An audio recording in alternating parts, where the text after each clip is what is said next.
UP के इटावा में कथावाचक की पिटाई का मुद्दा अब सियासी हो चुका है। अखिलेश यादव ने इस मामले को पीडीए के अपमान से जोड़ दिया। अखिलेश ने कहा कि बीजेपी के राज में पीडीए समाज के लोगों को डराने, धमकाने और अपमानित करने का काम किया जा रहा। पीडीए इसका जवाब देगा।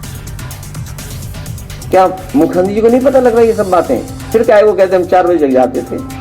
और सच्चाई ये है कि 2 डिप्टी सीएम ने सब करवाया गड़बड़।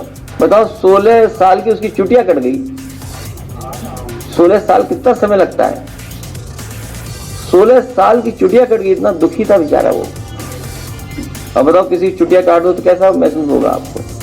बाल काट दो, वो तो बात हम कह नहीं रहे हैं कि कैसे पवित्र किया गया। बताओ, अगर ये बात सच है तो क्या है कि हम विश्वगुरु हैं? क्या आपको ये लगता है दुनिया ये नहीं देख रही आपकी? क्या दुनिया नहीं देख रहा? दुनिया के लोग बैठे हुए नहीं देख रहे ये सब चीजें? दुनिया के लोग देख रहे हैं कि भारत में क्या हो रहा है। तभी तो ट्रम्प जी से बार बार खाते हो आप डांट। अगर ट्रम्प जी को पता लग जाए इटावा में ऐसा हुआ है तो समझ लो क्या होगा। सच बता रहा हूं मैं आपको। अगर वहां अमेरिका के राष्ट्रपति जी को पता लग जाए कि भारत में, बताओ क्या कर रहे हैं ये लोग, सोचिए क्या होगा। अखिलेश यादव को यूपी सरकार के मंत्री कपिल अग्रवाल ने जवाब दिया। कपिल अग्रवाल ने कहा कि योगी सरकार में कानून व्यवस्था पर सवाल उठाने का कोई मतलब ही नहीं है। जो भी गलत काम करता है उसके खिलाफ एक्शन होता है, लेकिन कुछ लोगों को ये बात पच नहीं रही और इसीलिए जात पात का मुद्दा उठाकर सरकार पर कीचड़ उछालने की कोशिश हो रही है। लोगों को बर्दाश्त नहीं हो पा रहा है कि 8 वर्ष से 9 वर्ष से आदरणीय मुख्यमंत्री योगी आदित्यनाथ जी बिना जातिगत विद्वेष के, बिना जातिगत दंगों के, बिना हिंदू मुस्लिम के दंगे के कैसे अपनी सरकार निर्बाध रूप से चला पा रहे हैं। लोग बर्दाश्त नहीं कर पा रहे। उसके कारण से अलग अलग लोगों को परसुएट करने का काम करते हैं, बढ़ाने का काम करते हैं, जातिगत टिप्पणी करा करके लोगों को मोटिवेट करके, उकसा करके झगड़े कैसे हों, सांप्रदायिक सद्भाव प्रदेश का कैसे बिगड़े, इस पर लगातार कुछ लोग काम कर रहे हैं।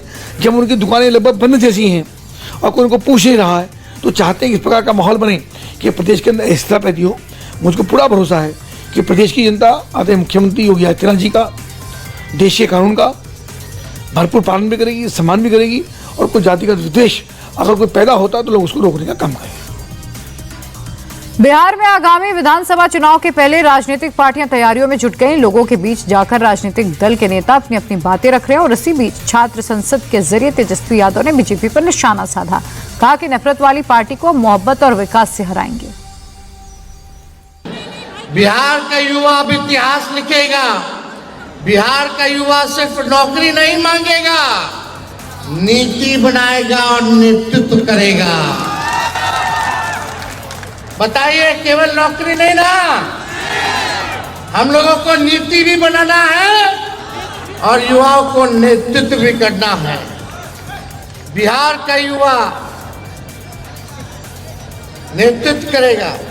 जो दल सिर्फ नफरत की बातें करती है, जो दल सिर्फ नफरत बातें करती हैं, हम और आप उन्हें इस बार मोहब्बत और विकास से हराएंगे। वहीं दूसरी ओर जनसुराज पार्टी के चीफ प्रशांत किशोर ने सीएम नीतीश कुमार और तेजस्वी यादव को सीधा चैलेंज किया। प्रशांत किशोर ने कहा कि नीतीश कुमार और तेजस्वी बिहार के एक भी गांव में बिना सुरक्षा के चल के दिखाएं तो हम उन्हें मान जाएंगे। साथ ही ये भी कहा कि हम तो 3 साल से पैदल चल रहे हैं। 243 जगह पर चुनाव लड़ रहे हैं। जिसको दम है वो लड़े, जिसको दम है वो लड़े।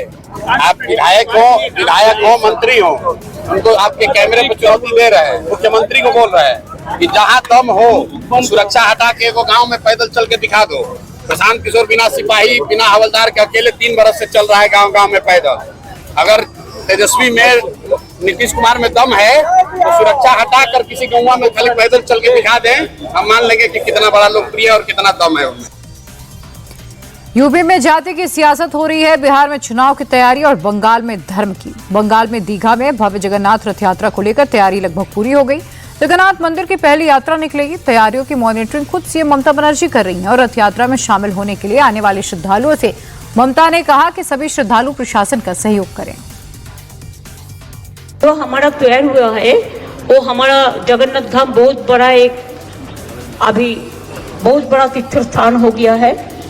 काल तो हमारा सोजा रथ है, इसके लिए वो रथ यात्रा में सिस्टम है कि जगन्नाथ देव, बलराम, सुभद्रा वो जाते हैं, मासिर का घर जाता है, तो इधर से जाएंगे।